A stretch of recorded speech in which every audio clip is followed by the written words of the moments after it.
Muy buenos días, tengan todos ustedes, los que nos siguen en las redes sociales, también los que están aquí presentes. El día de hoy vamos a tomar el tema navideño.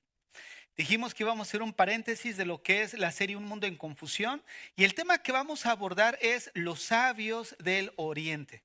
Los sabios del Oriente. Ahora, esta primer parte que vamos a abordar de la enseñanza, probablemente a muchos nos va a mover el tapete, porque estamos acostumbrados tradicionalmente a mirar el nacimiento de Cristo bajo el ente cultural de cada uno de nosotros. Y una de las cosas que cometemos al interpretar la Biblia es ver la Biblia o estudiarla a la luz de nuestra cultura. Es como cuando interpretamos la Biblia a la luz de nuestras experiencias personales. Como yo viví cierta situación espiritual, entonces voy a la Biblia para respaldar este evento que yo viví y asumir que es bíblico. Y así lo hacemos de una manera cultural también. ¿A qué me refiero? Que buscamos o leemos en la Biblia textos y lo vemos bajo el lente de nuestra cultura. Les voy a poner un ejemplo. Hace tiempo un misionero fue a cierto lugar del África, del Medio Oriente, perdón, y estando allá, justo cayó en una época navideña e hicieron una representación. Y estando él sentado, le llamó la atención que María siempre estaba con muchas mujeres al lado. Y él decía, oye, eso nunca lo he visto en la Biblia, que siempre aparece como que María sola aparentemente, cosas así. Y al final él les hizo ese señalamiento, oye, vi que María andaba ahí con o había muchas cosas en lo que era la escenificación del nacimiento que pues no alcanzo a ver en la Biblia. Y ellos dijeron, lo que pasa es que en nuestra cultura no se concibe que una mujer primeriza, que hace su primera vez, que va a dar a luz y joven, esté sola. Dice, generalmente sus familiares, las hermanas o propios de cercanas a ellas, siempre están alrededor atendiendo, apoyando, dice. Entonces por eso lo hacemos en la representación. Eso es un ejemplo de cómo mirar la Biblia a través de nuestra cultura, cómo interpretarla a la luz de lo que nosotros culturalmente solemos hacer. Y una de las cosas que vamos a ver es precisamente presentar bíblicamente cómo fue el acontecimiento que giró en torno al nacimiento de Cristo, para que una vez veamos la cultura, culturalmente cómo estaba, cómo fue, poder partir de ahí a ver unas aplicaciones que aprendemos de los sabios del Oriente. El tema es los sabios del Oriente. Vayamos a Lucas capítulo 2, verso 1. Le damos la bienvenida a los que nos visitan por primera vez. Esta se me pasó, bienvenidos.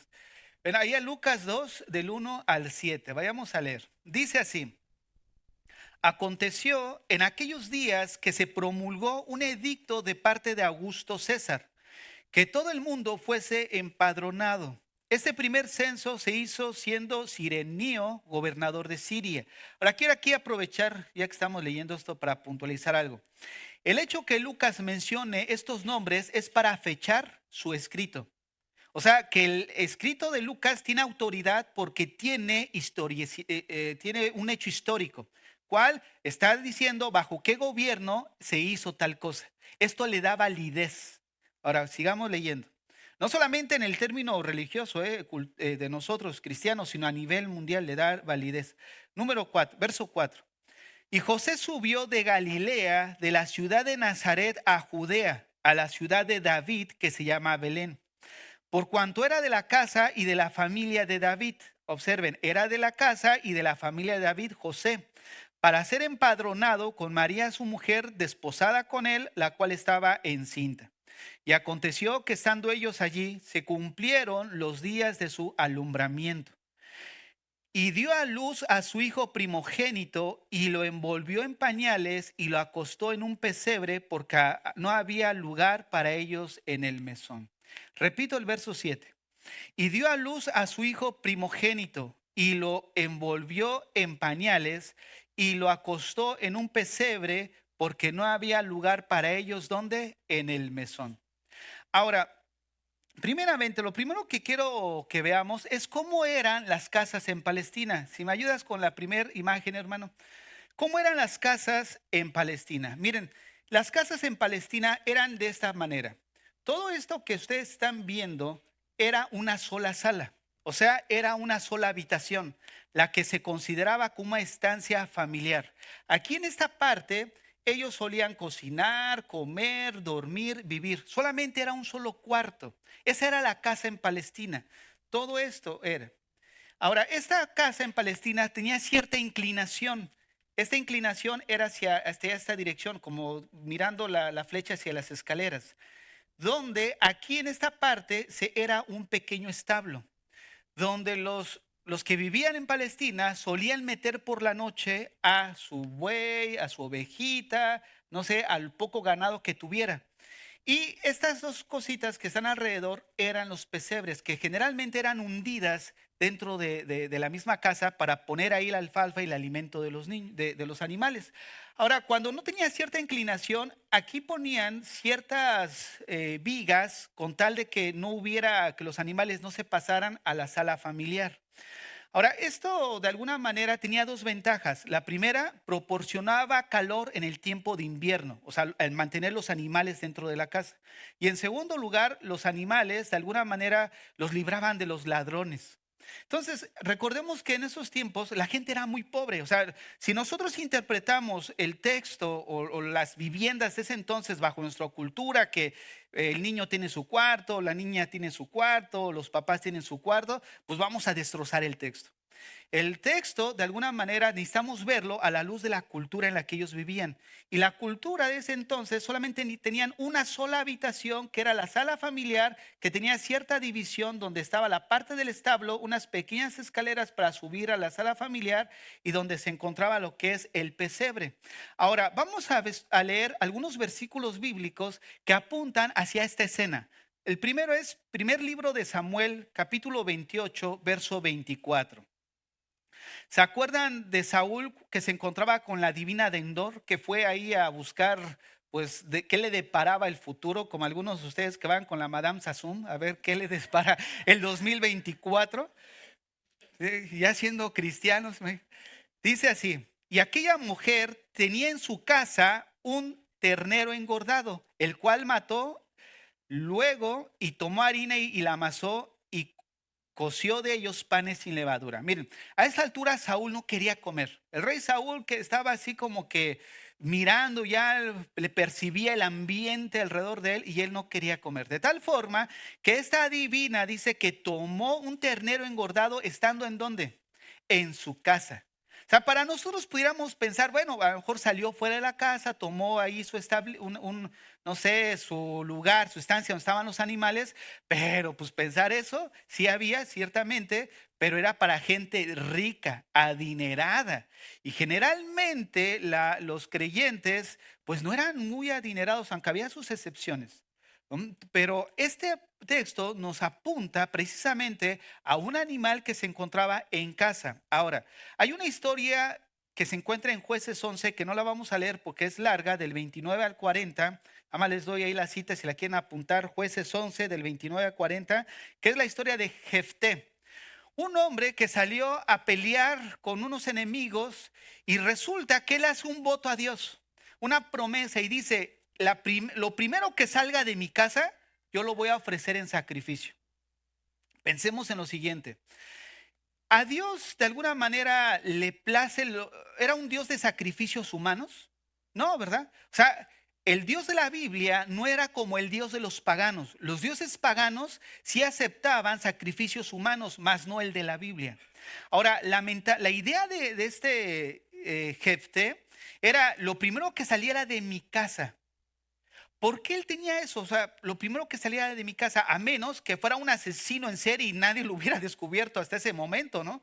¿Por qué? Porque imagínate, él tenía en mente, pues, imagínate, sale su mamá, o perdón, bueno, sí, puede estar su mamá o su esposa. En este caso salió su hija. Cuando él llega, sale la hija y ¿qué sucede? ¿Para qué abrí mi gran boca? Así es, a veces solemos ser, no, Señor, lo primero yo te lo voy a entregar. Y cuando es algo que te va a costar, dices, como que sufrí de amnesia en ese momento, ¿no?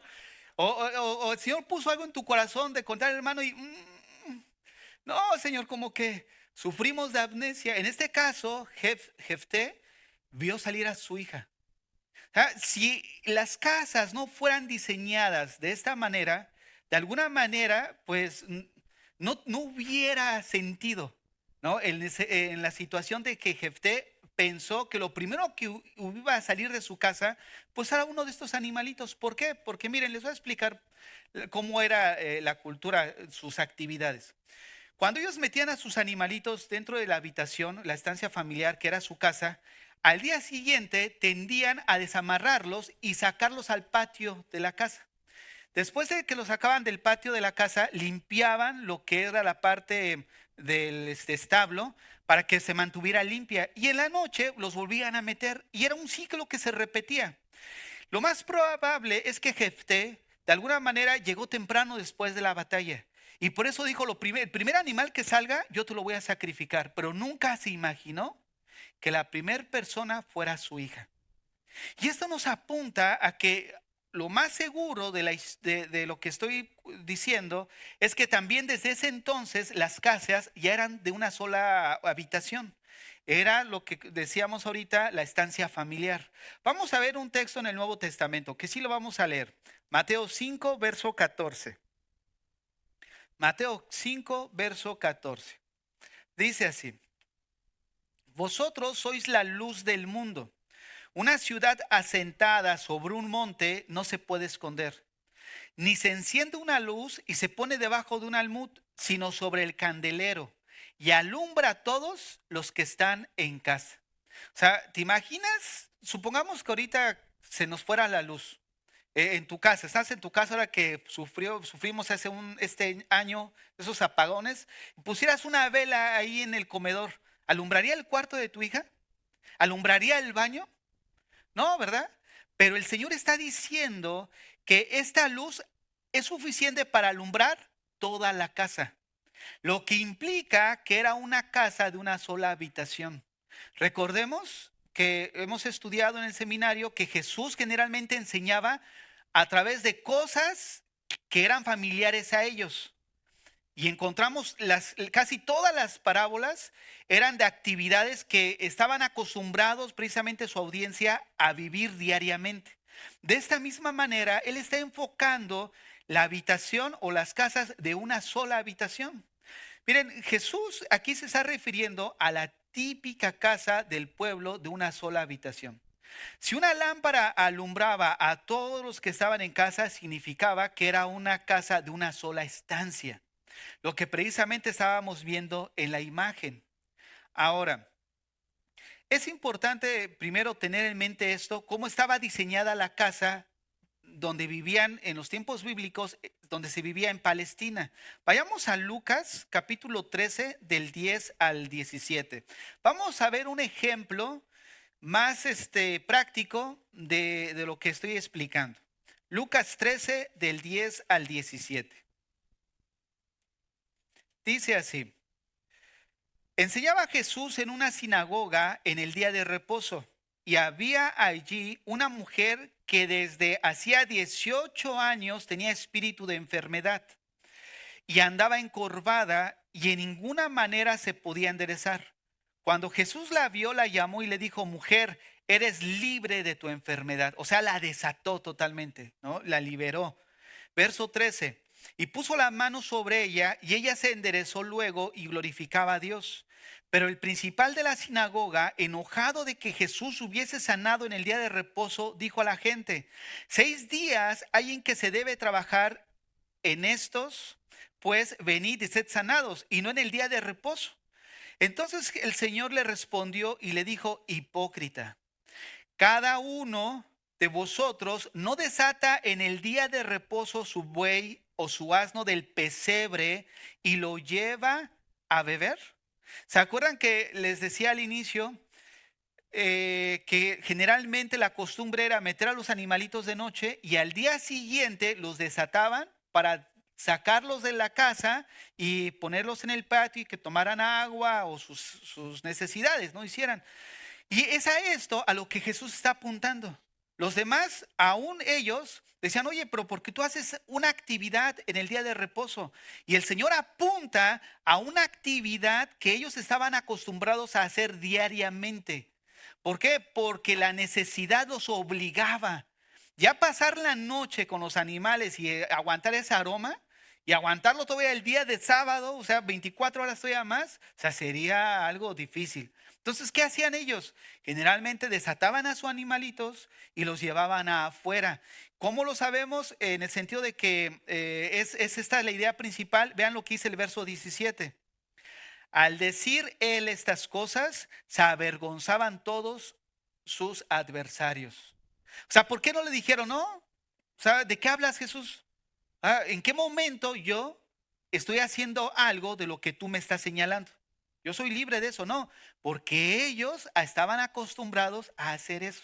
Desataban el animalito para que hicieran sus necesidades afuera.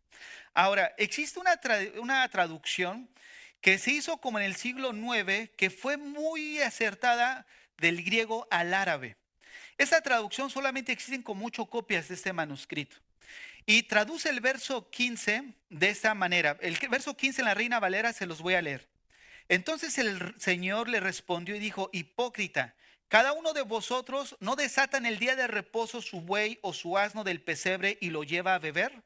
Pero esta traducción de la que les hablo, este mismo texto lo traduce así: ¿acaso no desata cada uno de ustedes su buey o su asno del pesebre dentro de la casa y lo saca afuera para darle de beber? Hay muchos historiadores como el que hizo la Biblia Thompson que hace este señalamiento también de que las casas eran de una sola habitación.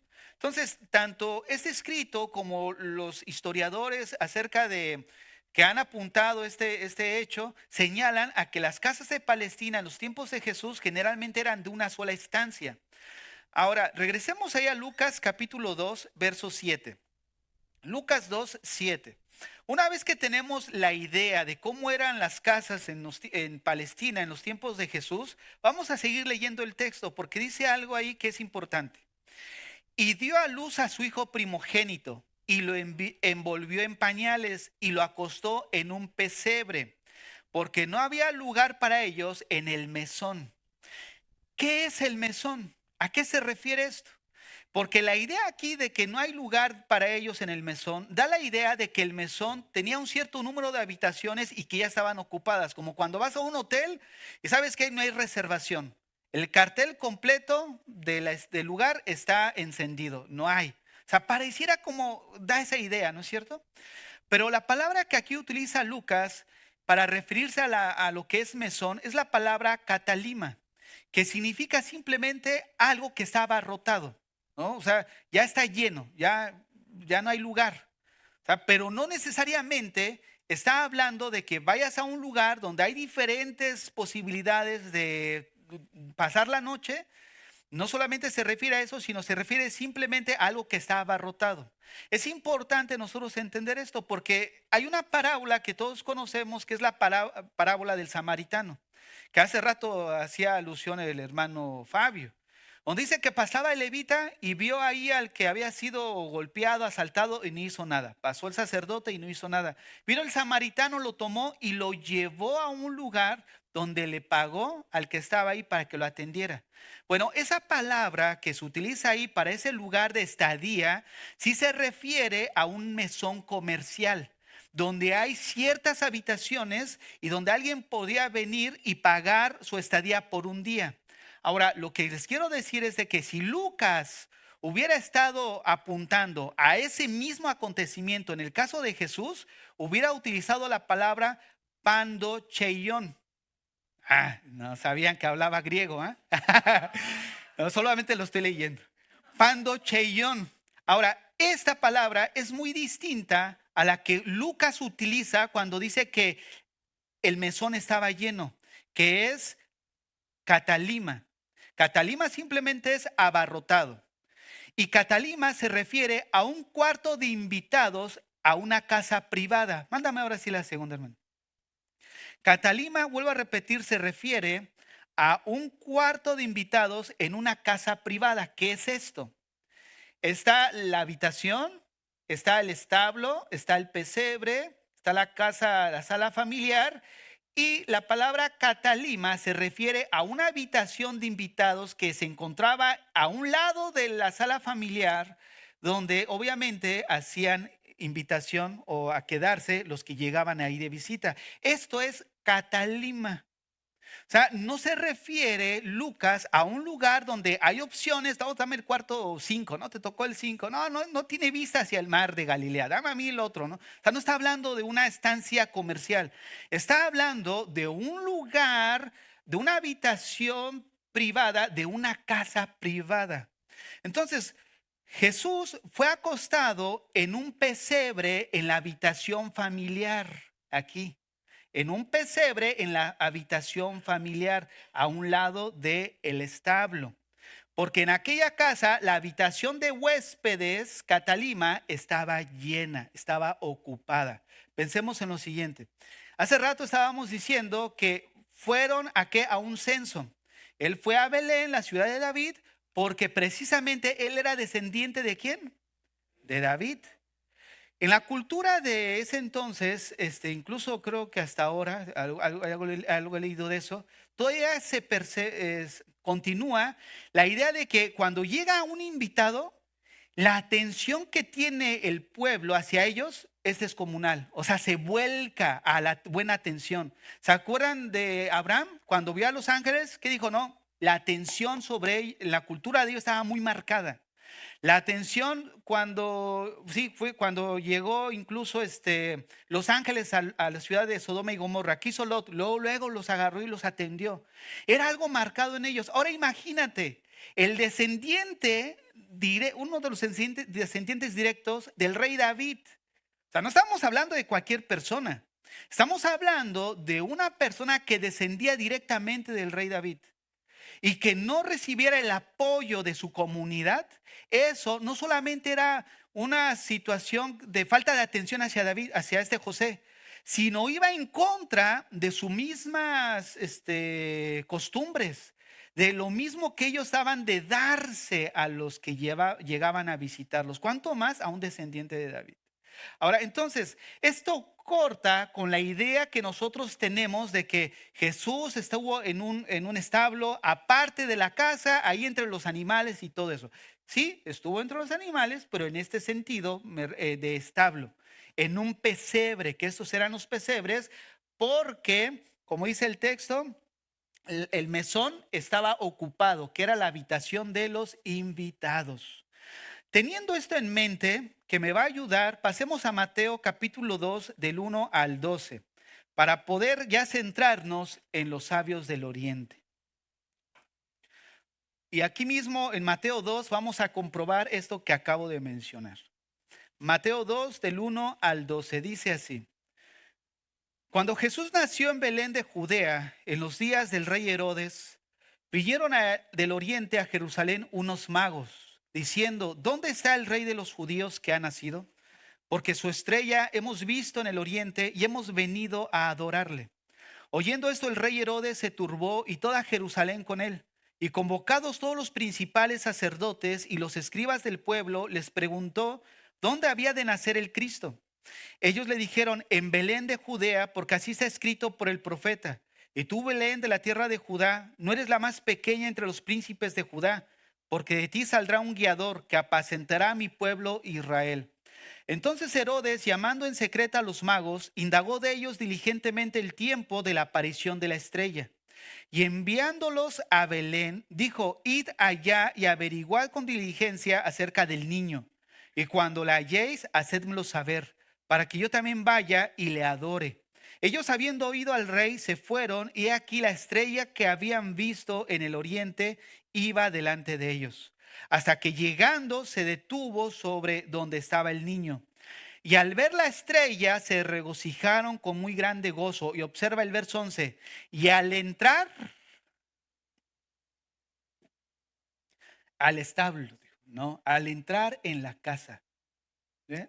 Al entrar en la casa, vieron al niño con su madre María y postrándose lo adoraron y abriendo sus tesoros, le ofrecieron presentes, oro, incienso y mirra. Y de aquí aparece Melchor, Gaspar y Baltasar. Hermanos, esto es parte de la tradición también. ¿Cuántos reyes magos o sabios del oriente hubieron? Muchos dicen 3. ¿Por qué? Porque aluden que cada regalo corresponde a uno de ellos. Sin embargo, no es así, eso es parte de la cultura. O sea, vean cómo cometemos el error de interpretar la Biblia a la luz de nuestra cultura sin considerar el acontecimiento que gira en torno. Generalmente se considera que es una comitiva grande. No solamente iban tres sabios, un grupo grande de sabios del oriente. Ahora dice que al entrar en la casa vieron al niño con su madre y lo adoraron. Ahora, el verso 12 termino. Pero siendo avisados por revelación en sueños que no volviesen a Herodes, regresaron a su tierra por otro camino. Quiero hacer una pregunta. ¿Cuál es el lugar apropiado para buscar a un rey? En el palacio, ¿no es cierto? ¿A dónde llegaron los sabios? Llegaron con Herodes. Fíjate, una de las cosas es que ellos llegan con Herodes. ¿Y por qué ese recibimiento hacia ellos? Porque la palabra sabio viene de un término que es mega, que es grande, excelso. Los sabios del Oriente eran considerados personas de la alta jerarquía, aristócratas en general. Eran gente rica, muy sabia, donde de alguna manera tenían acceso directo al rey. Por eso estos sabios, cuando llegan, entraron directamente al trono, en primer lugar, buscando a quién, al niño que habían de nacer, buscando a Jesús, buscando al rey. Por eso entraron y hablaron con Herodes. Oye, pues ¿dónde está el señor, el rey que acaba de venir? Y él todo se turbó, porque dice la historia que él tenía problemas, o sea, problemas de que pensaba que todo el mundo lo perseguía. Incluso había un dicho que decía que era mejor ser el cerdo de Herodes que ser su hijo, porque él mandó a matar a sus hijos porque consideró o pensó que ellos le querían dar pinochetazo. O sea, lo querían quitar del trono para ellos asumir el trono, el liderazgo. Entonces él quiso, los eliminó. Entonces, Herodes era una persona que era difícil en ese sentido. Ahora, ¿qué fue lo que sucede aquí? Que los sabios llegan con Herodes esperando encontrar ahí a Jesús, pero ¿qué iba a acontecer? ¿Dónde lo encontraron? Dice que ellos siguieron, Herodes dijo, no, pues aquí no está, pero continúen con su camino y cuando lo encuentren, vengan a verme. ¿Dónde lo encontraron? En un pesebre. Yo creo que pensemos en lo siguiente. Estos sabios tenían acceso a todos los lugares donde había un trono y estaba un rey. Ellos venían de estar con este Herodes. Venían de un lugar donde también estaban acostumbrados a la realeza. ¿Te imaginas el impacto que fue para ellos ver a Jesús en el lugar en el que estaba, en la estancia familiar, viéndolo en un pesebre? ¿Te imaginas ese impacto?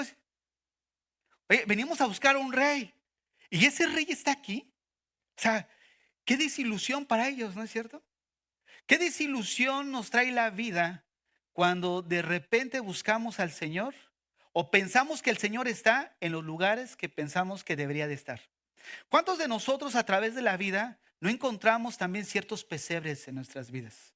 Ciertos establos, donde atravesamos y pensamos que Dios puede estar ahí y no lo encontramos. Fue el mismo acontecimiento que vivieron los sabios del Oriente. Ellos esperaban encontrarlo en un trono, en un palacio, con todo el esplendor de la realeza. Sin embargo, lo encontraron en un pesebre, en un lugar donde nunca se imaginaron. Pero esos sabios tienen algo en común con nosotros. ¿Qué es lo que hay en común? Hay lugares en donde pensamos que nunca encontraríamos a Dios ahí, porque pensamos que no es el lugar más propio para Dios. Y eso se convierte en muchos establos, en muchos pesebres en nuestras vidas. ¿Cuántos de nosotros no hemos atravesado por esas circunstancias difíciles? Donde estamos, incluso, ¿no? Cuando recién llegamos aquí. Llegas aquí a un país desconocido, no tienes familiares, no tienes nada, no tienes recursos, no tienes a quién acudir. Y dices, me equivoqué, ¿no? ¿Cuántos pensamos? No, mejor me hubiera regresado. No sé qué estoy haciendo aquí. Lo pensamos, ¿no? Cuando no estás así como que bien seguro, híjole, no, creo que me equivoqué. O estás aquí y estás pasando situaciones difíciles que a lo mejor tú sabes que es el lugar que más propio en el de que estar, pero piensas que Dios no está ahí. ¿No es cierto? No son ciertos tipos de pesebres que atravesamos en el transcurso de nuestra vida, donde atravesamos circunstancias a nuestro alrededor, que estás estudiando algo, estás trabajando algo, estás atravesando con tu familia, donde piensas que no está Dios. Ahora, aquí estos sabios, como sabios, iban a tener la capacidad de no ver las circunstancias, sino ver el tesoro de ese lugar. Ellos tenían esa capacidad. No se encontraron con Jesús en un trono, pero lo encontraron en un pesebre, en una estancia familiar, pero no les importó la circunstancia en la que encontraron a Jesús.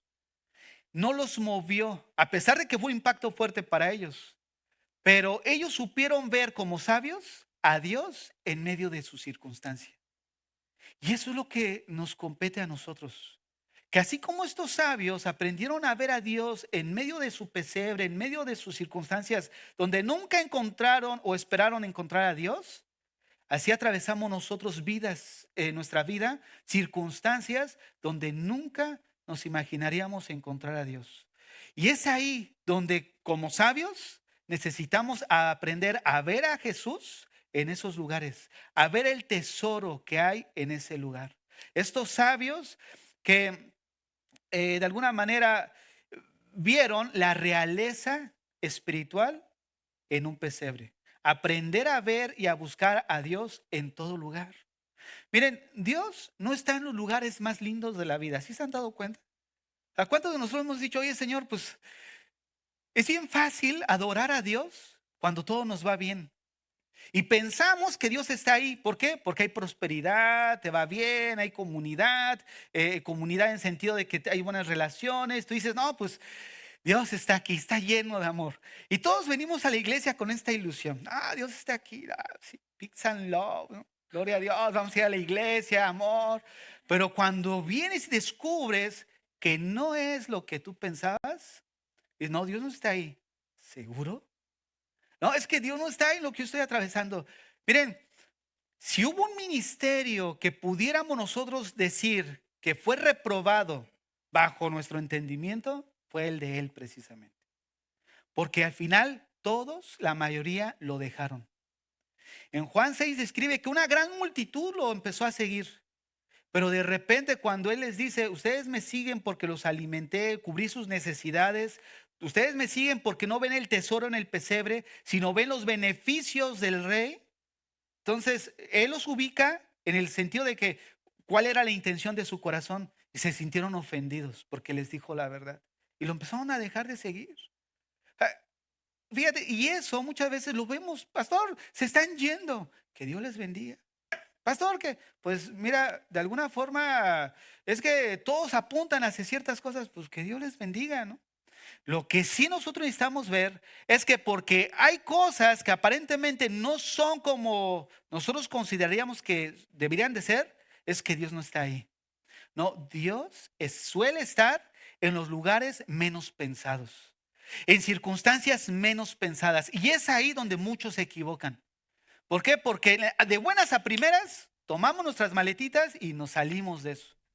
Y no nos damos cuenta que es Dios tratando con el corazón de todos nosotros. Dios suele estar en los lugares, vuelvo a repetir, no solamente en los lugares lindos de la vida, ¿no? Un ejemplo, José. ¿Qué pasó con él? Fue vendido por sus hermanos. Cualquiera hubiera dicho, esa visión y esos sueños no eran de Dios. Yo lo sabía. Imagínate a sus hermanos, a ver, ¿qué va a hacer de sus sueños y de sus marihuanadas? ¿No? O sea, de que ya después, ahorita que ya está abierto todo eso, y no, este sí se la fumó fuerte, ¿no? Se acabó todo el cigarro. O sea, ¿qué pasó con él? Muchos hubieran dicho, no, no fue, no era de Dios, sabíamos que no era de Dios. Y después nos dimos cuenta, cuando terminamos la historia, que el mismo José entendió que Dios lo había metido ahí. En el caso de Job, cuando lo he dicho en otras ocasiones, no creo que fue en el seminario, pero lo hemos dicho, la obediencia de nuestra parte no obliga a Dios a bendecirnos. ¿Por qué? Porque lo vemos en Job. El Señor mismo dio testimonio de él y le presumió a Satanás, su siervo Job. ¿No has visto a Job? No hay ninguno como él. ¿Y qué dice Satanás? Ah, bueno, pues quítale y vas a ver si no va a maldecirte. Y el Señor le permitió, pero vemos que al final, pues Dios le retribuyó, ¿no? Pero la idea es de que no, de alguna forma, no está obligado a hacerlo. Y Job también pasó por sus pesebres en la vida, donde él llegó a pensar que Dios no estaba ahí. Dios ya me abandonó. ¿Dónde está, Señor? Y solemos ser así, ¿no? Porque pasamos por esos tiempos difíciles y asumimos que Dios ya no está ahí, como un David, que fue ungido por Samuel y dijo, apunta, ese ungimiento apuntaba al trono y se encontró en una cueva huyendo. Señor, ¿y dónde quedó lo que tú me dijiste? ¿No? Hay cosas que Dios nunca dijo. ¿No? Y ahí es donde hay que discernir. ¿Por qué? Porque el Señor te puede decir, bueno, pues yo cuando te dije que hicieras eso, cuando te mandé, cuando me consultaste. Y hay que tener cuidado porque muchas veces le decimos a Dios pensando que de alguna manera Él está obligado a bendecirnos. Y cuando vamos con Él, te dice, bueno, ¿y cuándo me dijiste que si estaba bien lo que estabas haciendo? No, ya te metiste en eso, pues ahora aguanta, ¿no? Aguantar la consecuencia de nuestras acciones sin considerar de Dios. Pero David fue un hombre que efectivamente apuntaba al trono y a pesar de eso estaba viviendo circunstancias difíciles en su vida. ¿Y qué tal Pablo? Que estaba en la prisión. Y estando en la prisión les escribe una carta de gozo a aquellos que estaban siendo perseguidos. O sea, un hombre que de alguna manera las circunstancias apuntaban para una depresión segura, para amargarse, de tanto te servicios. Mira todo lo que hice y mira cómo me pagas aquí en la prisión, en el calabozo. No, él encontró el gozo en medio de su situación. Así como los sabios pudieron ver a Jesús en medio de la situación, pudieron ver la realeza del Señor en medio del pesebre, nosotros como cristianos necesitamos ver la realeza o al Señor en medio de nuestras circunstancias. Lo que nos sostiene en los establos de la vida es saber que Dios está ahí. ¿No es cierto? ¿Cuántos establos no hemos atravesado, hermanos? ¿Cuántos pesebres no han atravesado en nuestras vidas individuales, como iglesia? Muchos. ¿Qué es lo que nos sostiene? Que Dios está ahí. ¿Sí o no? ¿Cuántos dicen amén? Hermanos, Dios está ahí. Nos encontramos con Dios en el lugar menos apropiado. O sea, en la sala de un hospital. Híjole, ¿sabes qué? Un diagnóstico, perdiste algo, hubo una carencia, algo que no esperabas y Dios está ahí. ¿Por qué? Porque lo único que nos mantiene para seguir adelante es saber que Dios está ahí.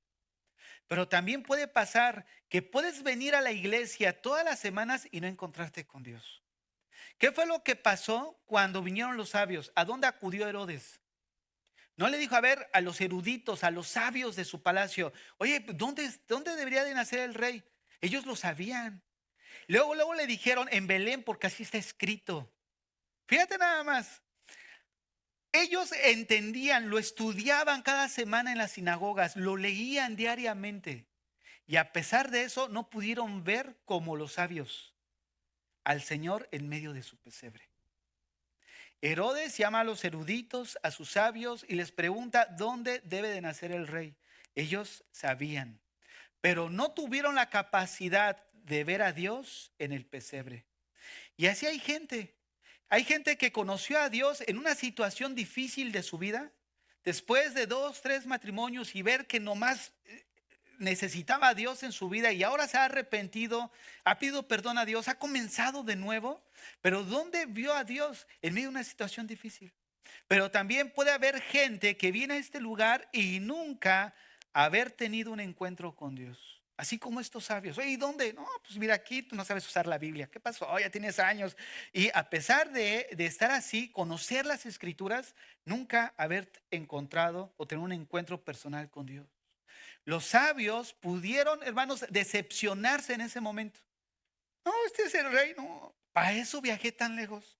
No, yo dije, no, pues el rey, el salvador del mundo, una estrella nos va guiando, o sea, algo sobrenatural, siempre giró en torno al nacimiento del Señor.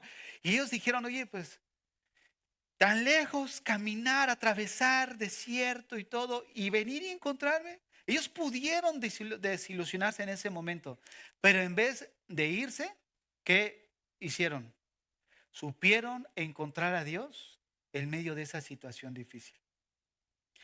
Dios suele estar disimulada y silenciosamente presente en los momentos de mucho dolor en la vida de los establos de cada uno de nosotros en los que atravesamos. Y en los momentos más incómodos de la vida, aprendemos a que Dios está ahí. ¿No es cierto? Ahora, este acontecimiento nos lleva al segundo paso. Porque a pesar de que los sabios pudieron desilusionarse del acontecimiento e irse por donde vinieron, los sabios tuvieron la capacidad de dar aún lo mejor de ellos en los momentos más difíciles. ¿Qué fue lo que dieron? Miren, cuando nosotros estamos en una situación que no imaginábamos estar, nuestra actitud generalmente es de resistencia. Ay, es que esto que estoy viviendo como que no era el resultado que yo quería y nos oponemos muchas veces cuando de alguna manera no es lo que creíamos que iba a resultar. Actuamos con ciertas reservas en nuestra vida. Híjole, ya estoy dudando si esto es de Dios. No, ya estoy dudando. No, ahí está el que falta de discernimiento después de 15 años de matrimonio. Ya estoy dudando que haya sido para mí. No, más, ya esos son otros niveles, ¿no? Pero miren, por esto estos sabios de alguna manera supieron dar lo mejor. Cuando nosotros actuamos con reservas en los momentos difíciles, ¿qué sucede? No alabamos como lo hacíamos. Porque cuando todo está bien, no, pues levantas las manos. Pero cuando no van bien las cosas, te cuesta no levantarla así como que, o de alguna manera no damos con alegría. No bendices al hermano, no das para la obra. O sea, y muchas veces de alguna manera es porque actuamos con reserva, con cierta, hijo, como que no, yo veo que esto no está funcionando, no ha de ser de Dios. Entonces no empezamos a dar. Y algo que fíjense que me hicieron la anotación el otro día, que es bien cierto. Y por eso me gusta, hermanos, cuando hay algo, acérquense y díganme, hermano, no ha considerado tal cosa, porque no crean que yo, ay, ¿tú qué eres para que venir y decirme no? No, al contrario, ¿no? Pero algo que sí estuvimos hablando hace tiempo es de que cuando hay una necesidad, nosotros siempre apuntamos, hermanos, hay una necesidad. Pero, ¿sabes? También nosotros tenemos la necesidad en un momento dado de algo que Dios muchas veces nos bendice. Y cómo Dios nos bendice también al dar. Es mejor dar que recibir. Porque al dar, como estos sabios, ¿qué crees que sucedió? Ellos sin pensarlo estaban dando o estaban aportando para un acontecimiento futuro. Y ahorita quiero llegar a eso, pero ténganlo ahí en mente.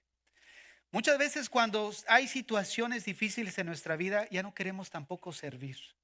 La vida se pone tensa, ¿no? Ya no hay ese ánimo, esa pasión, ya no quiero servir, quieres tirar la toalla. Resulta congregarnos también, nos da lo mismo si voy o no voy, ya como que pierdes esa pasión, ese deseo. Porque precisamente estás en resistencia en algo difícil en tu vida porque no estás viendo a Dios en medio de esa situación. Y justificamos nuestro comportamiento porque no estamos en el mejor momento de nuestra vida. Pero los sabios pudieron no dejar nada. O sea, pues imagínate, tenemos tanto oro, mirra, incienso. No, mejor, ¿sabes qué? Aquí se lo van a robar. ¿O qué van a hacer con él? Es que mejor vámonos. O sea, estamos hablando de gente rica, gente que había estado con gente de estado, con gente de reyes. O sea, que no tenían que ni siquiera mencionar, oye, agéndame tal cita. No, ellos llegaban y ya llegamos, somos tal, ábrenle las puertas. Porque eran como aquellos que direccionaban al rey. Cualquier duda, a ver, tráeme a los sabios. Oye, ¿cómo está el asunto? ¿Se acuerdan en el libro de Daniel, perdón? Como cualquier situación, luego llámenme. ¿Y a quién iba generalmente? Daniel. Porque a los demás le quedaba grande el asunto. Pero ese Daniel entendido, miren, por eso dice que hay algo que es bien interesante. Ahí dice, Dios amó a Daniel. ¿Cuántos quieren ser amados de Dios? ¿Te imaginas ese tipo de vida para decir el texto, y Dios amó a Daniel? Qué increíble, ¿no? que este 2024 vivamos de tal manera donde seamos amados por Dios. Hace tiempo yo escuché en una reunión pastoral que me resultó medio arrogante el comentario de un pastor que dijo: yo quiero ser el mejor pastor. Yo dije: uy, cálmate, ¿no? Pero depende cómo, porque ya después ya empecé a analizar. Al inicio sí fue chocante, me resultó medio arrogante lo que dijo y cosas. Pero ya después uno va pensando y ¿por qué no ser un buen hijo? ¿Cómo hacerlo? O sea, depende de la actitud con la que tengamos, ¿no? Porque si tú lo quieres nada más para sobresalir, pero si lo quieres para agradar a Dios, entonces lo vemos de una manera distinta. Y muchos de nosotros debemos de buscar cuál, agradar a Dios, ser buenos hijos, obedecerlo, vivir en sus caminos, en obediencia, en las buenas y en las malas, compartir vida con Él, ¿no? En ese sentido. Ahora, los sabios, vuelvo a repetir, pudieron no dejar nada, pero cuando das lo mejor para Dios, escucha esto, estás participando en lo que Dios va a hacer en el futuro. Yo sé que a muchos les cuesta trabajo digerir esto, pero déjame decirte, ¿qué sucedió después de que los sabios del oriente se fueron? ¿No vino una gran persecución de parte de Herodes? Te quiero hacer una pregunta. Si los sabios no hubieran dejado los regalos al Señor, ¿con qué se hubiera mantenido Jesús en esos 2 años que se fue a Egipto exiliado? ¿Con qué? Fueron 2 años donde no trabajó José, 2 años donde se dedicaron a cuidar al niño. Y mira nada más, yo he visto eso aquí en la iglesia. Hermanos que vienen, que son cristianos, y de alguna forma, nada más es una estadía corta. Pero a través de ellos, el Señor nos bendijo con una consola. A través de ellos, el Señor nos bendice, cuando antes de estas sillas, con unas sillas que teníamos unas verdes que nos las regalaron. O sea, el Señor llegan, nos regalan cosas y cuando los ves ya no están ahí. Hay cosas en las que Dios permite porque Él sabe lo que va a hacer de nosotros en el día de mañana. Pero estos sabios no solamente no tomaron la decisión de quedarse y adorar al niño, sino de darle lo mejor de ellos, sin saber que estaban en un momento dado siendo instrumentos de Dios para los años por venir en el crecimiento de nuestro Salvador. Si ellos hubieran sido agarrados, imagínate con qué iba a sobrevivir. Pero ellos, sin darse cuenta, estaban participando en lo que Dios iba a hacer en el futuro. La humildad de ser generoso cuando nadie nos ve. Ellos no buscaron ser vistos, ¿no? Cuando nadie los veía, fue cuando ellos dieron. Y eso es lo que da más significado a nuestra vida. ¿Qué quiero decir con esto? Que ningún trabajo es pequeño cuando servimos a un Dios grande. Señor, pastor, estoy aquí en la puerta. Pero estoy dando clases escuela dominical a niños hermano, yo ya merezco algo más grande. No, sí, vete a lavar los baños. Ahí eso es algo grande para el ego. ¿Qué cantábamos ahorita? Morir para vivir, menguar para crecer.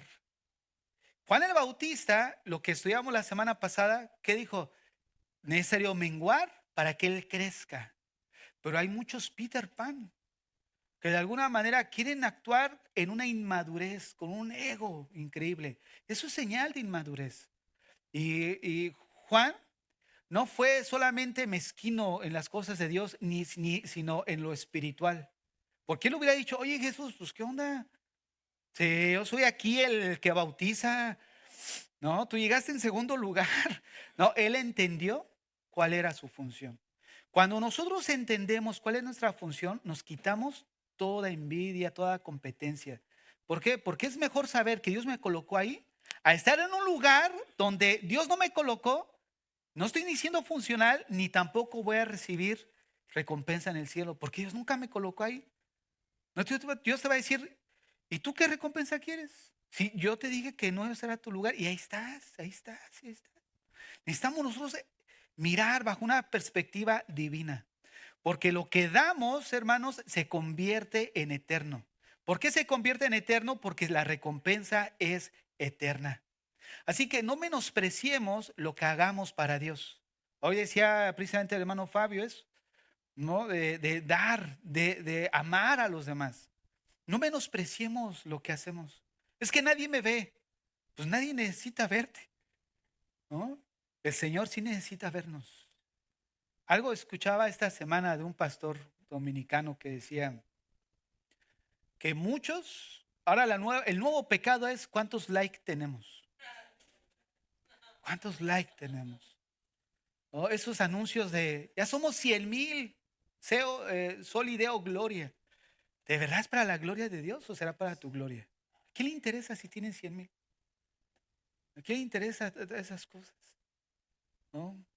Yo sé que no menospreciamos lo que hagamos. ¿Por qué? Porque es para el Señor.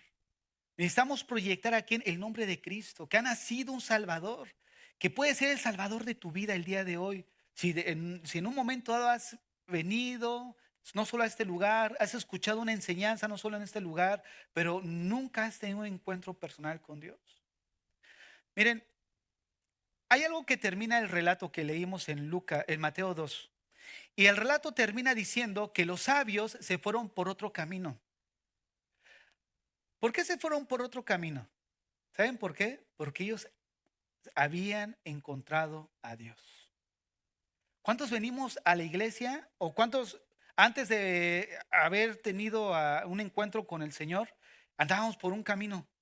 Vienes, te encuentras con el Señor y de repente andas por el camino de Dios. Estos sabios entraron por un camino y salieron por otro. Después de haber tenido ese encuentro con Dios. En el lugar menos indicado según los hombres, en un pesebre, en la cárcel, en el hospital, habiendo perdido lo que por tanto te habías esforzado. Pero encontraste y aprendiste como sabio a ver a Dios en esas circunstancias difíciles. Dios suele no estar en donde la gente lo buscaría, sino en donde no lo buscarían. Incluso su historia que estamos de alguna forma celebrando, ¿no? El día de hoy, aunque como decía nuestro hermano Héctor, no nació en esta fecha, pero la historia del Señor, ¿dónde comenzó? En el lugar donde nadie se imaginaba que podría estar, en un establo. ¿Y dónde terminó? En el lugar donde nadie se imaginó que podría terminar, en una cruz. Por amor a ti, por amor a mí. Ahora, te quiero preguntar lo siguiente. ¿Tú has visto a Dios en tu Navidad? Que celebramos Navidad, ¿no? El nacimiento del Señor. ¿Has visto a Dios en esa Navidad? ¿Has visto a Dios en la circunstancia en la que menos te imaginarías que pudiera estar Dios? ¿Cómo está tu corazón en esta mañana? ¿Cómo está tu vida? ¿Cómo estás en este día? ¿Has visto a Dios? ¿Has tenido cuántas Navidades hemos celebrado, has celebrado en tu vida conscientemente? Y en todas esas Navidades, pues sí, el momento es agradable, no en familia, pero no solemos ver al Señor en esos momentos difíciles, donde la enfermedad te está aquejando y donde te dice el doctor, esto es para toda la vida. Qué difícil, ¿no es cierto? Pero así como los sabios, aprendamos a ver a Dios en esos momentos difíciles. En esos momentos difíciles. No está la persona con la que quisieras compartir. A lo mejor alguien ya se adelantó y la Navidad la puedes sentir sola. Pero déjame decirte algo. Dios está en los lugares que menos te imaginarías estar. Dios está permitiendo circunstancias para moldear nuestro corazón, enseñarnos que Él está ahí presente. Él está todos los días con nosotros. Ahorita cantábamos al Señor y yo me quedaba pensando y cerraba mis ojos nada más cuando cantábamos la de Belén. Cerraba mis ojos nada más y me imaginaba cómo cuántas veces venimos y cantamos y no somos conscientes de ese Dios al que estamos adorando. Ese Dios que nació en un pesebre donde nadie daba A nadie daba nada por él. Solamente gente entendida que era de un momento dado direccionada por Dios, como estos sabios, que de alguna manera pudieron ver a Jesús en ese establo. Cierra tus ojos ahí donde estás.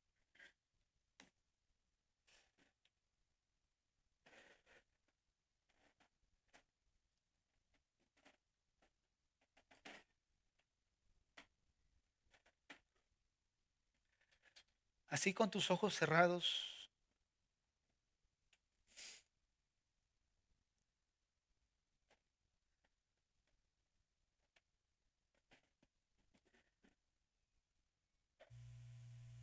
derrama tu corazón ahí delante de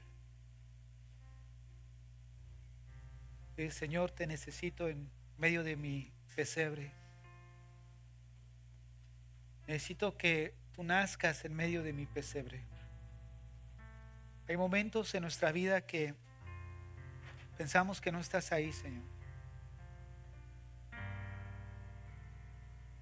Pensamos que no es el lugar correcto.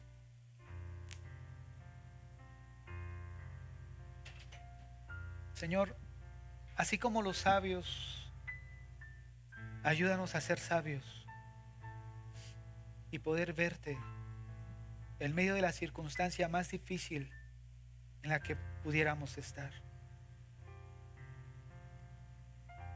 Queremos verte, Señor, en medio de esa situación. Sabemos que tu palabra dice que cuando pasemos por el fuego, las llamas no arderán en nuestros vestidos. Cuando pasemos por el agua, no nos anegarán. Sabemos que el Salmo 23 dice que tú eres nuestro pastor y que nada nos faltará. Hemos leído el Salmo 91, Señor, que el que habita en la sombra del Omnipotente abrigará seguro, Señor. Y aun cuando no te veamos, aun cuando no veamos tu imagen en medio de la circunstancia en la que estamos, sabemos que estamos seguros debajo de tus alas, Señor. Sabemos que tú estás ahí. Y lo único que nos mantiene vivos y nos mantiene parados es saber que tú estás en medio de esas circunstancias, Señor. Casi como estos sabios del oriente pudieron ver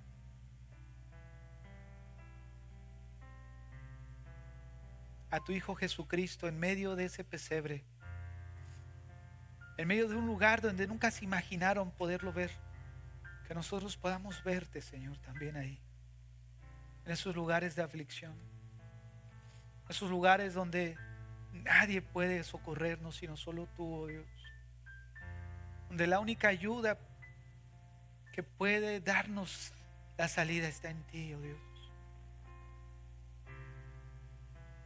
Limpia nuestro corazón, nuestras vidas, Señor.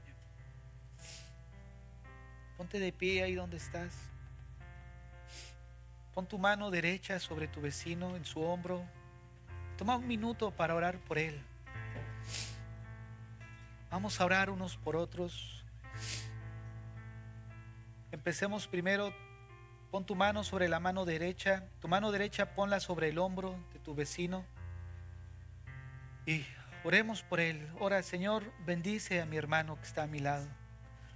Fortalécelo, Señor. Si está pasando por un periodo difícil, está pasando por este tiempo de un pesebre, te rogamos que tú le bendigas, Señor. Te rogamos que él pueda ver que tú estás en medio de esa situación difícil. Bendice la vida de mi hermano, de mi hermana, Señor. Fortalece su vida, fortalece su corazón. Bendícelo, Señor. Lo ponemos en tus manos para que tú obres en la vida de él y que tu gracia sobreabunde, Señor, sobre su vida. Ahora pon tu mano izquierda sobre el hombro de la persona que está a tu lado izquierda. Y ahora ora tú por él. Pon tu mano ahí y dile: Señor, bendice a mi hermano. Señor, fortalece la vida de mi hermano, de mi hermana. Que en este tiempo, Señor, él no se sienta solo, que él no pueda experimentar esa depresión, esa situación difícil, sino él pueda ver el amor de su familia en la fe, que él pueda ver el amor tuyo en medio de esta situación difícil por la que está atravesando. Que en este periodo de Navidad en la que celebramos, Señor, el nacimiento y la luz del mundo que pisó en esta tierra y trajo salvación, podamos deleitarnos y gozarnos, Señor, porque ahora participamos de esta salvación tan grande, Dios, que nos diste al morir en esa cruz. Ponemos en tus manos la vida de nuestro hermano, en el nombre de Jesús. Amén y amén. Dale un aplauso al Señor. Que Dios les bendiga, hermanos.